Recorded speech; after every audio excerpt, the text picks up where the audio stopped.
মৰমৰ ছাত্ৰ-ছাত্ৰীসকল আজি আমি ডিসকাস কৰিম মাছ defect packing ফ্ৰেকশন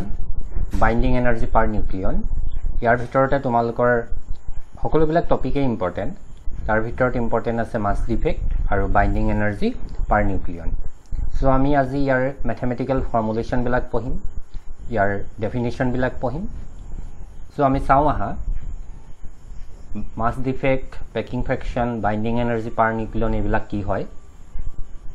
so sua mass defect hoise ki the difference between the rest mass of a nucleus and the sum of the rest masses of its constituent nucleons is called its mass defect so mass defect mane ki hoise tomaloke bujibo lage je nucleus etar mass thik ase total mass nucleus etar total mass আৰু নিউক্লিয়াছটো যিবিলাক particular constitute কৰিছে সেই পাৰ্টিকুল বিলাকৰ মাছ তুলুৱা তাৰ পৰা ইহঁতৰ মাজত এটা ডিফাৰেন্স বিচাৰি পাবা নিউক্লিয়াছ এটাৰ যেটো টোটাল মাছ আছিল টোটাল মাছটো ধৰা মই ধৰি ললো 10 গ্ৰাম সিম্পলি মই ধৰি লৈছো আৰু এই নিউক্লিয়াছটো ফৰ্মেশন কিহে কৰিছে নিউটন প্লাস প্ৰটন নিউটন আৰু প্ৰটনৰ মাছ তুলুৱা সাম কৰা ইয়াৰ মাছটো তোমালোকে পাবা 10.5 গ্ৰাম অলৱেজ বেছি হ'ব ঠিক আছে নিউটনছ প্লাস প্ৰটন যেটো মাছ থাকিব নিউক্লিয়াছটোৰ ভিতৰত হেতু সদায় বেছি হ'ব গম পাইছানে এতিয়া ইহঁত দুটাৰ যেটো মাছ পালা ইহঁতৰ মাজত এটা ডিফাৰেন্স পাইছা ডিফাৰেন্সটো কিমান পাইছা 10.5 minus 10 গ্ৰাম যদি কৰা কিমান পাবা 0.5 গ্ৰাম পাবা so এটুকে কোৱা হৈছে মাছ ডিফেক্ট so মাছ ডিফেক্ট বুলি ক'লে জেনাৰেলি তোমালোকে এটো বুজি লবা এটা নিউক্লিয়াছ আছে এই নিউক্লিয়াছটোৰ যেটো মাছ হ'ব মাছটো ধৰা আমি ধৰি লৈছো m এতিয়া এই যেটো নিউক্লিয়াছ আছে এই নিউক্লিয়াছটো কিহেৰে গঠিত হৈ আছে ইয়াতে নিউটন আছে ইয়াতে প্ৰটন আছে এতিয়া টোটাল নিউটনৰ মাছ তুলুৱা টোটাল প্ৰটনৰ মাছ তুলুৱা ঠিক আছে ইয়াতে ধৰিলোৱা আমি ধৰি লৈছো 5টা নিউটন আছে 5টা প্ৰটন আছে টোটাল 5টা প্ৰটনৰ কি কৰা মাছ তুলুৱা টোটাল 5টা নিউটনৰ মাছ তুলুৱা এই মাছ কেটা কি কৰা তোমালোকে সাম কৰা m টো আছিল কি হোল নিউক্লিয়াছটোৰ মাছ আৰু নিউক্লিয়াছটো কনস্টিটিউট কৰা পাৰ্টিকুল কেটা হৈছে এই কেটা এই পাৰ্টিকুল কেটাৰ মাছটো তোমালোকে লোৱা সাপোজ আমি ধৰি লৈছো এটো ইহঁত দুটাৰ মাছটো হৈছে সাম কৰিলে পোৱা মাছটো হৈছে ক্যাপিটেল m এটা মনত ৰাখিবা এই ক্যাপিটেল m টো সদায় কি হয় এটুতকৈ স্মল m তকৈ হতে ডাঙৰ হ'ব মানে কথাটো হৈছে কি ইহঁতৰ মাজত এটা ডিফাৰেন্স আছে এই যেটো ডিফাৰেন্স পাবা m by capital m minus small m এটো কৰিলে যেটো পাবা এটুকে কোৱা হয় মাছ ডিফেক্ট ঠিক আছে এটুকে কোৱা হয় মাছ ডিফেক্ট সো ইয়াতে আমি ধৰি লৈছো আমি এটা নিউক্লিয়াছ এটা কনসিডাৰ কৰিছো নিউক্লিয়াছটো কি আছে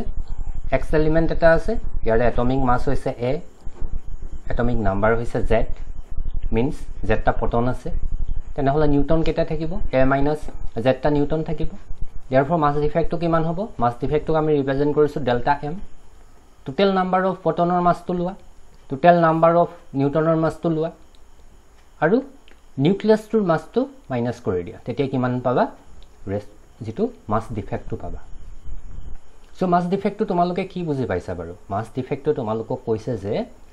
নিউক্লিয়াছ এটা যি কেটা পাৰ্টিকুলাৰ কনস্টিটিউট কৰি থাকে সেই পাৰ্টিকুল কেটাৰ যেটো মাস হ'ব হি সদায় নিউক্লিয়াছটোৰ মাসতকৈ বেছি হ'ব গম পাইছানে কনস্টিটিউট কৰি থকা পাৰ্টিকুল কেটাৰ total mass is always greater than the mass of the nucleus ঠিক আছে হেতুকে কোৱা হয় মাস ডিফেক্ট হল সো এটা নিউক্লিয়াছ আছে নিউক্লিয়াছটোৰ মাস যদি m হয় নিউক্লিয়াছটো কিহেৰে কনস্টিটিউট কৰি আছে নিউটন এণ্ড প্ৰটনে কনস্টিটিউট কৰি আছে নিউটন আৰু প্ৰটনৰ টোটাল মাস তুলুৱা এই মাসটোক আমি ধৰি লৈছো ক্যাপিটেল m নিউক্লিয়াছটোৰ মাস আমি কিমান ধৰিছিলো স্মল m ইহঁতৰ মাজত এটা ডিফাৰেন্স থাকিব এই ডিফাৰেন্সটোকে কোৱা হয় delta m that is called mass defect ঠিক আছে আৰু এই যে মাস ডিফেক্ট টো পালা এই মাস ডিফেক্ট টোত কি হল ডেল্টা m এটা ডিফাৰেন্স এটা আহিলে নিউটন প্ৰটনৰ মাসতকৈ নিউক্লিয়াছটোৰ মাসটো সদায় সৰু হল এই হৰু হোৱা মাছখিনিকে আমি মাছ ডিফেক্ট কওঁ এই মাছ ডিফেক্টখিনিয়ে কি ৰিপ্ৰেজেণ্ট কৰি আছে এই মাছ ডিফেক্টখিনিয়ে কি দিয়ে আমাক এনাৰ্জি দিয়ে according to Albert Einstein E equal mc square যেটো ফৰ্মুলা আছে এই ফৰ্মুলাটো মতে কি কৈছে মাছটোক এনাৰ্জিলে কনভাৰ্ট কৰিব পাৰি এনাৰ্জিটোক মাছলে কনভাৰ্ট কৰিব পাৰি এই যেটো ডেল্টা m আছে এই ডেল্টা m টো আমাক কি দিছে এটা এনাৰ্জি দিছে ডেল্টা m c স্কয়াৰ টো কি দিলে এটা এনাৰ্জি পালো এই যেটো এনাৰ্জি এই এনাৰ্জিটোৱে কি কৰিব নিউটন প্লাস পটনক নিউক্লিয়াছৰ ভিতৰত বাইন্ড আপ কৰি ৰাখিব বাইন্ডিং কৰি ৰাখিব যিখিনি মাছ ডিফেক্ট আহিলে এই মাছ ডিফেক্টখিনি কলৈ কনভাৰ্ট হৈ গৈছি গল এনাৰ্জিলে কনভাৰ্ট হ'ল আৰু সেই এনাৰ্জিখিনিয়ে কি কৰে নিউটন আৰু পটনক নিউক্লিয়াছৰ ভিতৰত বাইন্ড কৰি ৰাখে ঠিক আছে এইটোৱে হৈছে meaning of mass defect so তোমালোকে মন ৰাখিব লাগিব নিউক্লিয়াছ এটাৰ মাছতকৈ নিউক্লিয়াছৰ কনস্টিটুয়েন্ট পাৰ্টিকল বিলাকৰ total mass is always greater than the mass of the nucleus আৰু সেই মাছটোকে কোৱা হয় মাছ ডিফেক্ট কেতিয়াবা তোমালোকক এই মাছ ডিফেক্টৰ জেনাৰেল ফৰ্মুলাটো লিখিব লাগিব 1 মাৰ্কছৰ কাৰণে এটো 1 মাৰ্কছৰ কাৰণে তোমালোকক কেতিয়াবা লিখিব লাগিব ঠিক আছে এতিয়া আমি চাও প্যাকিং ফ্ৰেকচন এই প্যাকিং ফ্ৰেকচনটো কি হয় সো প্যাকিং ফ্ৰেকচনটো আমি সাবৰ কাৰণে আমি সাব লাগিব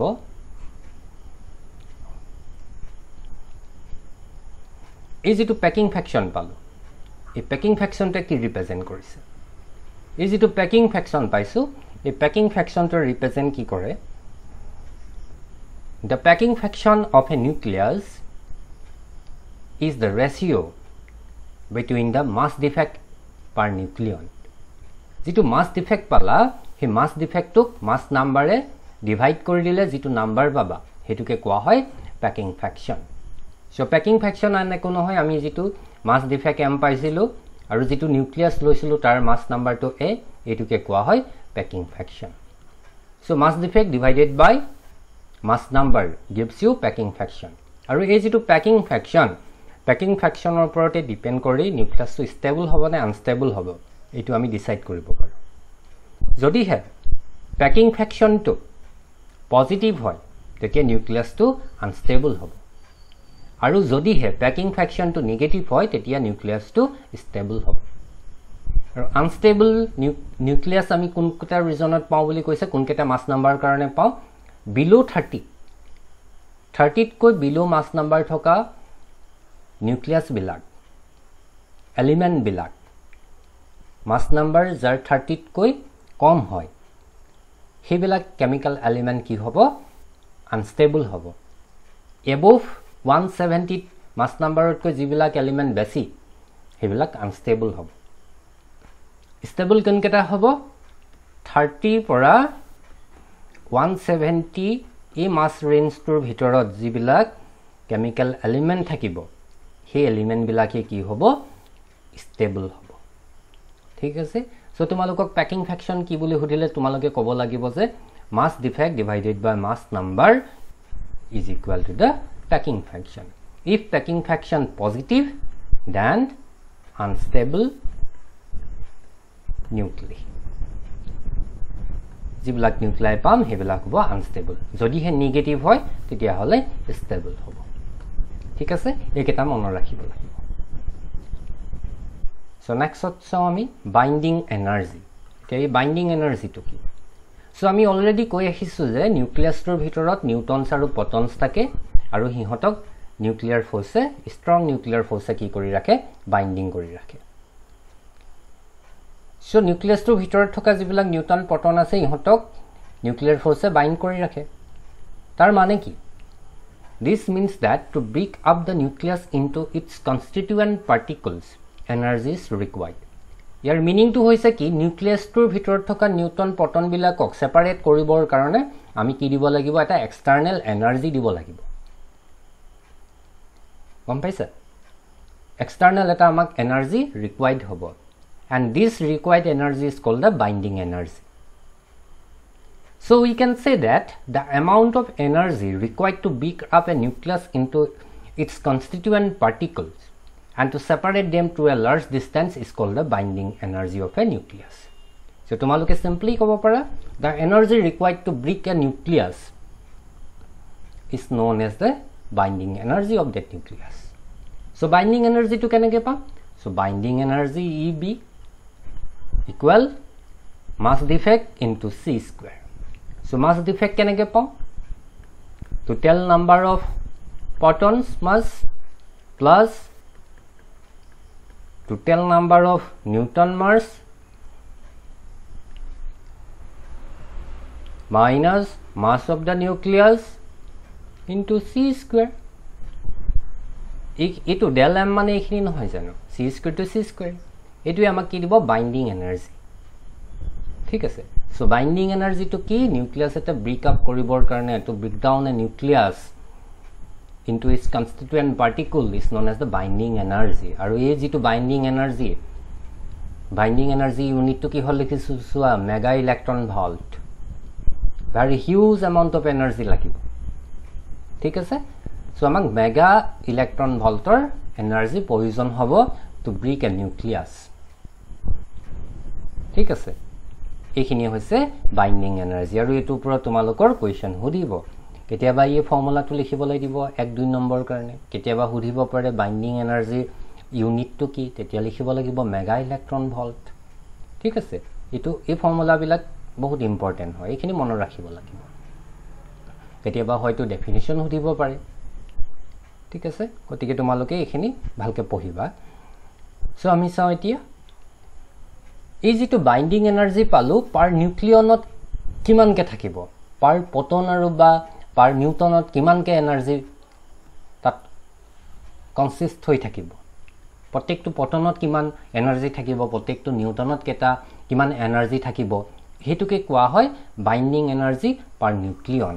so binding energy per nucleon is known as the binding energy per nucleon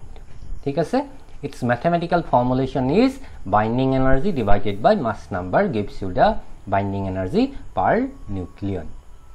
So binding energy per nucleon tumaluke jodi as a fraction of mass number enike plot kora mass number against tot jodi tumaluke binding energy per nucleon edal graph plot kora tetia tumaluke enokadal graph paba ei graph dalor pura tumaluke ketaman point draw koribo para ek number to key point draw koribo para জিবিলাক এলিমেন্টৰ মাস নাম্বাৰটো a less than 30 and a greater than 170 ইহতৰ binding energy to per nucleon e bn is small ঠিক আছে জিবিলাক এলিমেন্টৰ মাস number 30 কৈ সৰু আৰু 170 কৈ ডাঙৰ ইহতৰ বাইন্ডিং এনাৰ্জি পাৰ নিউক্লিয়ন টু সৰু হয় very small ঠিক আছে আৰু বাইন্ডিং এনাৰ্জি টু কাৰ কাৰণে বেছি Fe56 যেটো এলিমেন্ট আছে মাস নাম্বাৰ 56 এই আয়নৰ কাৰণে বাইন্ডিং এনাৰ্জি ভ্যালুটো আটাইতকৈ বেছি এইটো পইণ্টত চোৱা ঠিক আছে তোমালোকে আৰু ক'ব পাৰা 30 পৰা 170 ভিতৰত জিবিলাক মাস নাম্বাৰ থাকিব জিবিলাক এলিমেন্টৰ মাসটো এটো ৰেঞ্জত থাকিব হিহতৰ বাইন্ডিং এনাৰ্জিটো কনস্ট্যান্ট হ'ব কি হ'ব কনস্ট্যান্ট ঠিক আছে তোমালোকে এই গ্ৰাফ কে এই যেটো প্লট দেখিছা এই প্লটটোৰ পৰা তোমালোকে কি ক'ব পাৰা জিবিলাক এলিমেন্টৰ মাস নাম্বাৰ 30 কৈ সৰু হিহতৰ কাৰণে বাইন্ডিং এনাৰ্জিটো বহুত সৰু হ'ব জিবিলাক এলিমেন্টৰ মাস নাম্বাৰ 170 কৈ ডাঙৰ ইহতৰ কাৰণে বাইন্ডিং এনাৰ্জিটো সৰু হ'ব বাইন্ডিং এনাৰ্জিটো কাৰ কাৰণে বেছি হ'ব মাস নাম্বাৰ 56 যেটো এলিমেন্ট থাকিব তাৰ কাৰণে আটাইতকৈ বেছি হ'ব